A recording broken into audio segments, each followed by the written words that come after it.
My 28 male brother, Mark, 26 male, used to date my fiancée, Jen, 26F, a year ago. For context, they dated back in August 2022. They were only together for a month before he broke things off with her because he was bored of being in a relationship and never really wanted to settle down anyway. At the time they were dating I was in a different state, so I had no idea he even had a girlfriend, and I had no idea who Jen was until I met her. Jen and I met at a bar when I moved back in October and hit it off really well.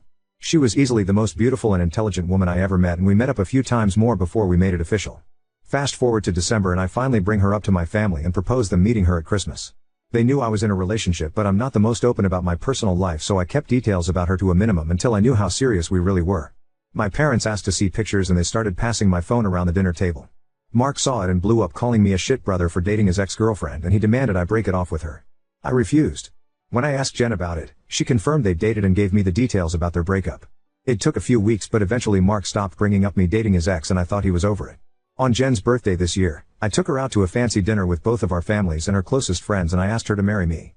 Mark flipped once again and blew up about me proposing to her, which I and my sisters immediately shut down. The incident happened this past weekend. Mark had been pretty quiet about the whole thing for the last 2 months. I didn't see him much and figured he went low contact with me, which I had no problem with. Then he invited me and Jen for family dinner at his apartment with my parents and sisters. I thought it was weird, but my parents and sisters were also going, so we agreed to go. The dinner was nice, nothing too fancy, and we moved to the living room to talk. About 30 minutes into normal conversation, Mark stood up and told us he had an announcement. He made a long speech about being happy to have his family around for his big moment, then got on one knee and pulled out this cheap ring while asking Jen to marry him. Jen was confused and obviously uncomfortable and demanded that he put it away and stand up. My dad tried to make a grab for Mark, but I got to him first and punched him. I won't repeat most of it, mostly because I was too angry to even listen most of it, but he said something along the lines of wanting to show me that Jen wasn't really into me and just wanted to get back at him. Before it could get worse, my parents rushed me out and promised to talk to him. It's been a few days since it happened and I'm still pissed off. I don't know what to do at this point. I'm scared Jen might have second thoughts marrying me because of this. Any advice? First, thanks for reading and responding. I've been reading the comments between last night and this morning and valid points were made. There isn't an update since the only people I've spoken to since that dinner is Jan and my little sister. I want to clarify a few things that I saw in the comments. 1. Jan and I are newly engaged. It was one of those feelings where we both knew we were in it for the long run. As fast as it is, I'm sure about her. 2. When we met, I was the one who approached her, not the other way around. Whether she knew or had suspicions of us being related, I don't know. I asked after finding out they dated and she says she had no idea. I didn't have a reason to doubt that, but I can admit this, seemingly, overreaction on Mark's part does raise red flags. 3. I had no idea she and Mark dated when I met her. Mark and I aren't close at all. We used to be, but as we grew up we drifted and talked less and less. Before I moved back, we didn't really speak much aside from special days like his or my birthday. Jen knew of my family but not much until I decided I was ready to introduce them to her. When she and Mark met, again, I didn't get a sense of any residual feelings on either part. She didn't treat him like a stranger, but she also wasn't overly affectionate with him either. 4. I was told this was a relationship that lasted a month. I didn't think I needed permission from Mark to ask her to marry me, but maybe that was wrong of me. I'm not sure. That being said, I plan to talk to Mark this weekend to lay everything out on the table and figure out what's up. I never asked for his side of their relationship, which is my fault for not doing my due diligence. Update 1. I called Mark and asked him to meet up with me at my place to talk. I told him I would prefer Jen to be around for the talk as well, but I was cool with it if he didn't want her there. He agreed to talk to both of us and showed up at my place around noon today. It was pretty quiet for a few minutes before I started the conversation. I apologized for not warning him I would be proposing to Jen, and I apologized for hitting him. He said it was whatever, but he appreciated the apology. I told him what Jen had said about the relationship and breakup when I asked her about it, and I asked him to confirm if it was true. I pretty much said that his reaction throughout his whole thing has been extreme, and I wanted to make sure I wasn't misunderstanding their relationship or downplaying how serious they were. He confirmed that they only dated for a few weeks and he broke up with her because he lost interest. Jen asked if he was acting like this because he still had feelings or regrets about ending things with her. He said he could admit he thought she was more attractive than when he last saw her, but there weren't any feelings or regrets. He said he just didn't like seeing a girl he dated, even if it was short term, with his older brother, and as a man I shouldn't have violated him by pursuing things with his ex. I reminded him that I had no idea they dated, so it wasn't like I consciously did this knowing their history together. He shrugged me off and said it didn't matter, I still should have broken it off. He was adamant that if the roles were reversed he would have done the same thing, which I doubt. I asked him why he proposed to her if he didn't have any lingering feelings. Basically, to sum it up, He was talking about it to one of his buddies who was around when Mark and Jen dated, and the guy put the idea in his head that maybe Jen knew from the start that we were related and was doing this to get back at him, considering Jen had been hung up on him after they ended. He and his friend thought it would be a good idea to test it and see if they were right, so he came up with the idea to propose and see if she dumped me for him. Jen asked him to elaborate on why he thought she was hung up on him, and he told her that he heard she was asking about him following the breakup and still hanging out at the places they used to go to, so it was a valid assumption. Then for her to pop up randomly with his brother affirmed his suspicions. Jen told him she'd only asked about him once following the breakup, and she'd been hanging out at those places with friends before they started dating, and she wouldn't avoid them because of a breakup. She also told him she was offended at the idea that she would go as low as to pursue me, just to get back at him. He shrugged and gave her a half-assed apology but said she had to see it from his point of view. He asked her if she really didn't know, and she told him that she didn't see the resemblance in us until we were in the same room and we act nothing alike, so it never crossed her mind, and he said okay. That pretty much wrapped up the conversation. He did tell me before he left that I could take back his invite to the wedding because he can't bring himself to support our relationship knowing he used to date her. I told him he didn't have to worry about that as he was most likely going to be uninvited anyway. It's been a few hours since our talk and I do feel better. My parents aren't too happy about him being uninvited, but they understood that it was a mutual decision and probably for the best. My sisters told me they knew he didn't have a good reason for being an asshole, and they don't blame me for not wanting him at the wedding. As of now, I'm going to limit contact with Mark, and I doubt he'll reach out to me anytime soon either. Update 2. It's been a while since I've posted, but a few things have happened since my last talk with Mark. So I've been low contact with Mark since our last conversation. I haven't called him and he hasn't called me, and our only interactions have been in family settings. As it stands, my mom is now upset that Mark is still uninvited for my wedding. It started with a comment made during my younger sister, Sophie, 22F's birthday. Her boyfriend of, I think, 4 years proposed to her at the end of the night, and we sat around talking about what she envisioned for her dream wedding. She talked a bit about wanting a destination wedding and her ideas for the cake and dress. Then she said something along the lines of, "Teddy, I know Mark's banned from your wedding, but you won't care if he comes to mine, right?" I laughed it off and told her I can't get mad about her guest list even if I wanted to.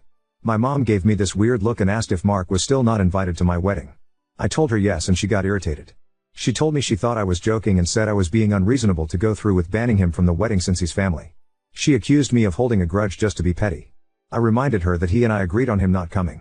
I then told her that this wasn't the time to talk about my wedding since the day was about Sophie, and if Mark or her want to talk about my wedding they can call me another time. Sophie laid into my mom a bit about trying to make her special day about Mark, and my mom dropped the issue.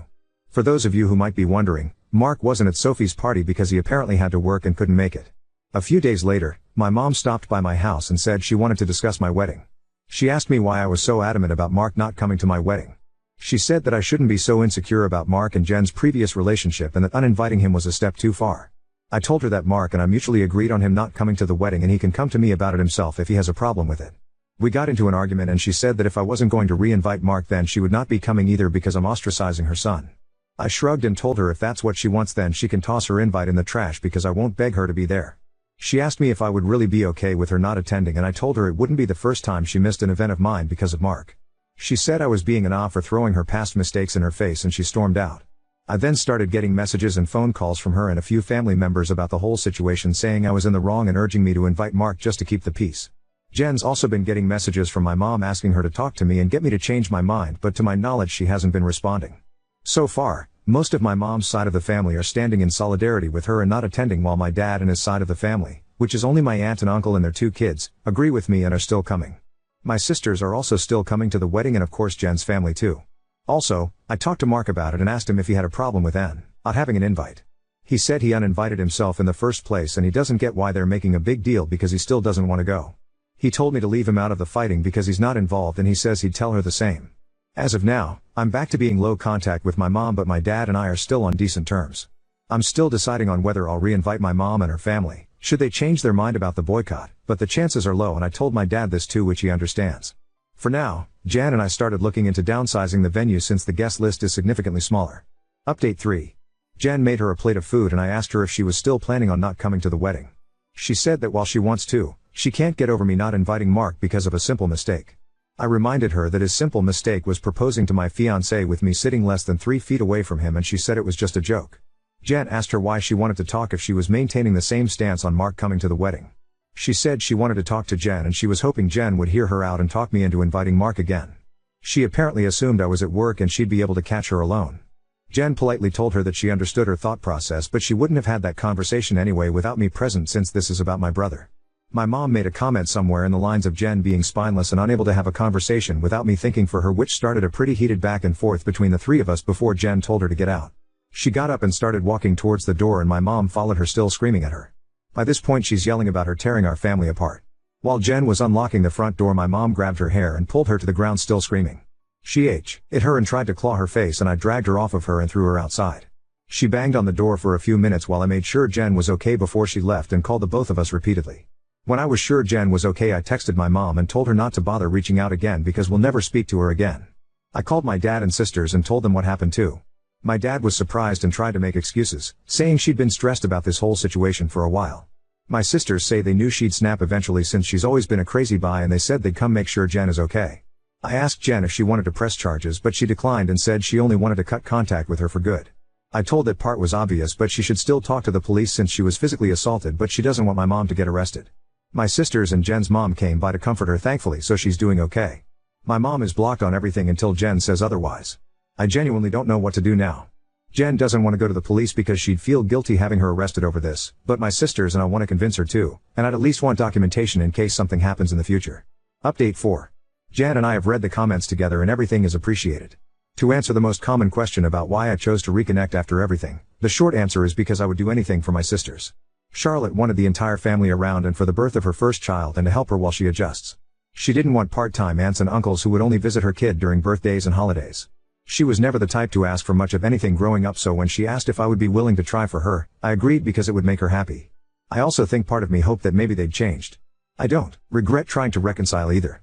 My parents are still terrible, but I met the love of my life, so I call it a win. A few people wanted to know if there's an update, so here we go. Sorry if it's a mess or confusing, a lot has happened. We filed a report with the police and were told that even though Jen doesn't want to pursue anything, it's not up to us to decide whether it goes further, but they would keep our preference in mind. We provided some pretty decent evidence of the assault, including pictures of Jen's face and texts with my mom and dad talking about what happened. We were advised to report and record any other incidents with my mom going further in case anything else happens. Considering where we live, I doubt it'll go anywhere, but at least we have it on record. I got about 100 angry text messages that tell me they at least spoke with her regarding the incident. My mom tried to corner me leaving my job and screamed at me about trying to ruin her life.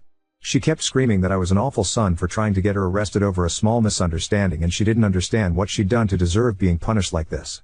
I told her that if she didn't like being in legal trouble, then she shouldn't have hit Jen. She demanded I tell the police to forget the report, which I refused. I told her exactly what the officer said about it being out of my hands. She had a tantrum in the parking lot and hit me a few times, just on the chest and arm, before security intervened and dragged her off the property. I had to talk to my boss about the incident. Luckily she was understanding of everything going on after I explained what was happening. When I got home, I told Jen what happened. She was upset and asked that we discuss the plan with my family moving forward. It was a long talk, but we took the advice of some Redditors and decided to go completely no contact with my family aside from my sisters. We agreed that having them in my life is adding unnecessary. Why stress for the both of us, and we aren't even married yet. She told me she wanted to consider moving away and putting some distance between us and my family. She said that she tried to stay out of my family issues because it's not her place, but she refuses to put up with my mom and her behavior or my dad enabling her abuse. A lot more was said, too much to put in this post, but I agreed with her that they were more trouble than they're worth, and I also don't want to put up with this anymore. I also agreed to go to therapy, and she's helping me find a therapist. I decided to call my dad after our talk and let him know I would be going no contact. He didn't answer the first time I called, so I left a message asking to have a long talk. When he called back, he asked if it was okay for my mom to be a part of the conversation. I told him it was okay since she needed to hear what I had to say too. The conversation went about as well as you could expect. I told them both that Jen and I are cutting them out of our lives. My dad demanded to know why I would do something like that after going through all the trouble of repairing our relationship. I told him that this entire thing with Mark has shown me that nothing is actually repaired between us, and, as far as they're concerned, the world revolves only around my mom and my little brother. I told them that their continued favoritism of Mark has brought our relationship to a point of no return and that I wasn't interested in holding on to a failing relationship. I told them that I agreed to reconcile for Charlotte's sake, but I don't appreciate all of the disrespect towards me and Jen, and that I wouldn't put up with it anymore for both of our sakes. To my mom specifically, I told her that I was tired of her using me as a scapegoat for her bad parenting and Mark's attitude. I also told her that I would never forgive her for what she did to Jen and what she did to me and my sisters growing up. She started to say how I should move on like my sisters have, but I cut her off and told her that she should take their forgiveness and move on because she would never receive it from me, especially after everything she's done these last few weeks. She started crying and asking me how I could treat her like such a villain. I told her she could only be upset with herself because I've done nothing wrong. She cried harder and told me how much she regretted having me and how I've only tried to ruin her life. This started a heated argument between her and Jen once again, and Jen told her in much more colorful words that she was disgusting, and plenty of other nice names, for saying something like that to me. I don't know if she left the room or just decided to shut up, but my mom stopped talking when Jen was done speaking to her. My dad said he wasn't okay with being shut out of my life, and he asked me to try to understand my mom's point of view. He said that she was also struggling because her kids were at odds and I was being unfair to punish her for her struggles with raising and caring for us. The last thing he said was that we were a family and I shouldn't let past mistakes stop us from moving forward together. I told him that the only person she ever cared for was Mark and herself, and there was nothing he could say or do to make me change my mind. I told him that it was up to him whether to keep my number, but I would be blocking him and my mom everywhere and I wouldn't be reaching out again. Then I hung up. Afterward, I sent a long email with a link to my posts attached to my entire family uninviting everyone except my aunt and uncle and my sisters to the wedding. I hadn't cried in a long time, but Jen held me while I cried after writing the email, and she assured me we would be okay. My sisters also reached out to me after reading the email.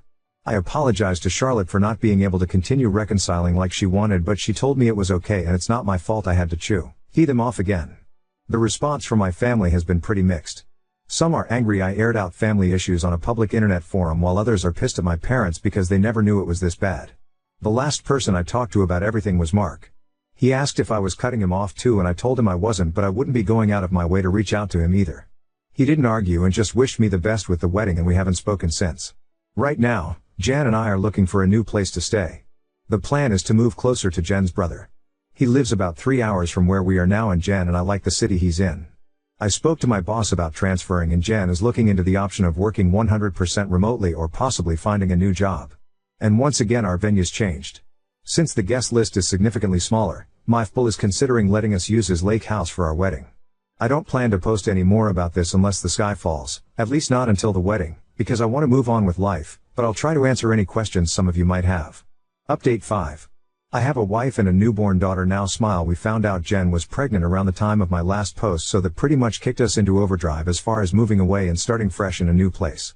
I was able to transfer to a different location, and Jen found a new job here that lets her work remotely. We got married 4 months ago at her brother's lake house. We didn't plan to have the ceremony so soon, but we both didn't want to wait for the baby to arrive to get married. Jen also found a dress that she fell in love with and didn't want to get too big to wear it. It was a small ceremony with mostly her family present, but my sisters, aunt, and uncle did attend.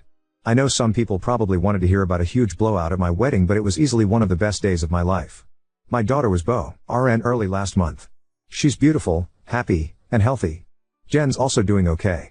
The last stretch of the pregnancy was hard for her both emotionally and physically, but since giving birth she's been doing better. She's seeing a doctor regularly during this postpartum phase due to complications she had during the pregnancy, but so far there aren't any major health concerns for her. Besides complaining about the doctor visits, I don't think I've seen a frown on her face since we've brought our daughter home. As for my parents, I haven't heard from my dad, but my mom did reach out a few days after the wedding. Apparently my uncle sent them some of the photos they took at the wedding. My mom made a fake Facebook page and started spamming Jen and I with angry messages about excluding her from both the wedding and from Jen's pregnancy. She went on a lengthy tirade about being entitled to being part of her grandchild's life and about how unfair it was that she wasn't allowed to be present in our lives. She asked to come visit us, demanded we visit her, and even asked to be in the delivery room, all of which was quickly shut down by me. I screenshot everything and emailed it to myself in case I'd need it for a PO in the future, then I blocked her. I haven't heard from her since, but I know she's been harassing my sisters to get us to talk to her. I don't know what, if anything, they're doing about it, but I did make it clear that we have nothing to talk about with her. For everyone wondering if Mark and I have been in contact, the answer is yes. He called after we came back from our honeymoon and congratulated us on the wedding and pregnancy. We did have a long talk about everything that happened. I won't go into detail, but we both got to say a lot, and he did offer both me and Jen what feels like a sincere apology for what he did. We've been texting a bit here and there since we talked. It's mostly just small talk and life updates, but he did invite me to have a drink with him next time I'm in town. I don't know if I'll accept it, but I told him I'd think about it. Thanks everyone for the support and well wishes you've all given us. Sorry if this update was all over the place. Edit. Just to clear it up before anyone asks, Mark doesn't know where I live and likely won't know in the future. If he chooses to give updates about my life to my parents, that's his choice. I won't give him any details that he can pass on that would help them pop up unannounced. Unfortunately, even if we are able to form some sort of relationship, I'll never be able to fully trust him.